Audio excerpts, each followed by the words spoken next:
జగిత్యాల జిల్లా మేడిపల్లి మండలంలో ప్రభుత్వ విప్ వేములవాడ ఎమ్మెల్యే ఆది శ్రీనివాస్ ఆదేశాల మేరకు market committee chairman Madhav Vinod Yadav ఆధ్వర్యంలో భూభారతి అవగాహన సదస్సు నిర్వహించారు. ఈ సందర్భంగా వారు మాట్లాడారు. ధరణి చట్టం రావడంతో రైతులు ప్రజలు ఇబ్బంది పడ్డారని గుర్తు చేశారు. గత 10 ఏళ్లు అసైన్డ్ కమిటీ లేకపోవడంతో ఇంకా చాలా కష్టాలు పడ్డారని వివరించారు. ధరణి ఇబ్బందులు దూరం చేయాలనే ఉద్దేశంతో సీఎం రేవంత్ రెడ్డి, మంత్రి పొంగులేటి శ్రీనివాస్ రెడ్డి, ఇతర మంత్రులు, నిపుణులు, అధికారులు భూభారతి చట్టాన్ని రూపొందించారని తెలిపారు.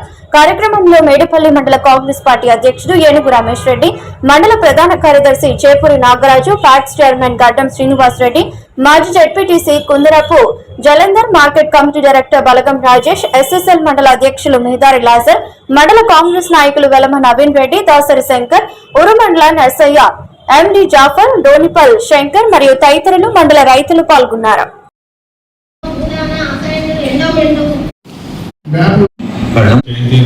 రూల్స్ కూడా తెచ్చుకోవడం జరిగింది. నెక్స్ట్ 1-2 months లో కూడా ప్రతి గ్రామానికి సుమారుగా 12,000 గ్రామాలకు కూడా గ్రామ పాలనాధికారులు, రెవెన్యూ అధికారులు రాబోతూ ఉన్నారు.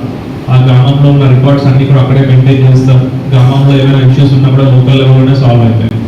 ఒకప్పుడు ఏంటంటే ఈ సదుపాయం లేక మనకి ఇక్కడికి వస్తూ ఉంటుండే అండ్ అక్కడ ప్రాపర్గా ఎంక్వైరీ చేయలేక డిప్యూటీ తహసీల్దార్లో లేకపోతే ఆర్ఐఓ గ్రామానికి వెళ్ళి ఎంక్వైరీ చేసినప్పుడు కరెక్ట్గా ఎంక్వైరీ అవ్వకపోవడం, వీళ్ళు బైకోలు అవ్వడం వల్ల చాలా మటుకు తప్పులు జరుగుతూ ఉన్నాయి. దాని మీద రికార్డ్ ఆఫ్ రైట్స్లో కానీ ఏమైనా మనకి చేంజెస్ ఏమైనా జరిగినా కూడా మనకి ధరణి చట్టం ప్రకారం మళ్ళీ రివిజన్ పవర్స్ లేకపోవడం వల్ల మళ్ళీ కోర్టుకి పంపించాల్సి వచ్చింది. మా దగ్గరికి వచ్చే చాలా మటుకు ప్రాబ్లమ్స్ అన్నీ కూడా రివిజన్ పవర్స్ లేక మీరు కోర్టుకి వెళ్ళాలి, సివిల్ కోర్టుకి వెళ్తే మీకు 5 ఏళ్ళు చెప్తూ ఉంటుండండి లాస్ట్ 4-5 ఏళ్ళు కూడా. ఇప్పుడు అలా సివిల్ కోర్టుకి వెళ్ళకుండా కూడా మన దగ్గరే రెవెన్యూ రికార్డ్స్లో కానీ ఏమైనా చేంజెస్ ఏమైనా జరిగినా, అది కరెక్ట్గా జరిగినా తప్పుగా జరిగినా కూడా మళ్ళీ మనకి తహసీల్దార్ లెవెల్లో జరిగిన దానికి ఆర్టీఓ లెవెల్లో first appellate authority and collector లెవెల్లో సెకండ్ అప్పీలేట్ అథారిటీ నేర్చుకోవడం జరిగింది. సో ఇటువంటి చాలా మట్టుకు మంచిది భూములు మిస్ అయ్యాయి, భూములు ధరణిలో పాస్ పుస్తకాలు లేవు, డిజిటల్ సైన్ కాలేదు, లేకపోతే ఎక్స్టెంట్ తప్పడింది, లేకపోతే నేచర్ ఆఫ్ ల్యాండ్ తప్పడింది, లేకపోతే మాకు భూమి ఎలా సంక్రమించింది అని ప్రాపర్ అది తప్పడింది అని చాలా మంది ఉంటా ఉంటారు, ప్రాబ్లమ్స్ వస్తూ ఉంటారు. వాళ్ళందరికీ కూడా డెసిషన్స్ ఆల్రెడీ జరిగాయి కాబట్టి తప్పుగా ఒకవేళ రికార్డ్ అయి ఉంటే మనం సివిల్ కోర్టుకి వెళ్ళమని చెప్తా ఉంటాం. కాబట్టి ఇప్పుడు మనకి రివిజన్ పవర్ వచ్చింది. సో మనకి 2 లెవెల్ రివిజన్ పవర్లో కూడా మనము ఆ ప్రాబ్లమ్స్ ఏమైనా ఉంటే సాల్వ్ చేయగలుగుతాం. అలాగే మనకి 2020 సంవత్సరంలో కూడా సుమారుగా 10 లక్షల సాదా పైన అప్లికేషన్లు మనం కలెక్ట్ చేసుకోవడం జరిగింది.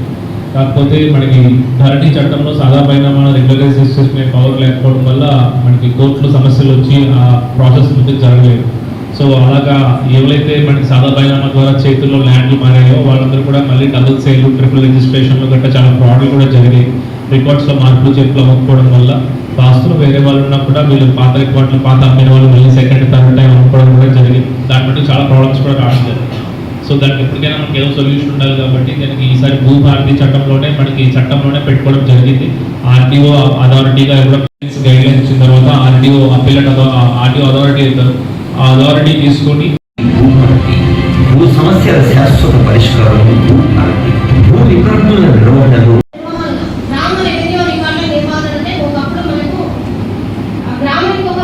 మనం చెప్పుకున్న విధంగా లైసెన్స్ సర్వేలు చేస్తారు. అది సర్వే మండల సర్వే పరిష్కారము కోర్టు, సివిల్ కోర్టును ఆశ్రయించే వాళ్ళం ఏ చిన్న సమస్య వచ్చినా.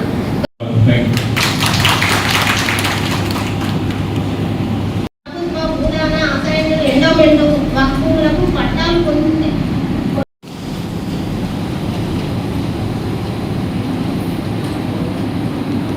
ధరణి స్థానంలో కొత్త భూమి హక్కుల మ్యాప్ ఇంపోజ్ చేసినాకనే డ్యూరేషన్ జరుగుతుంది.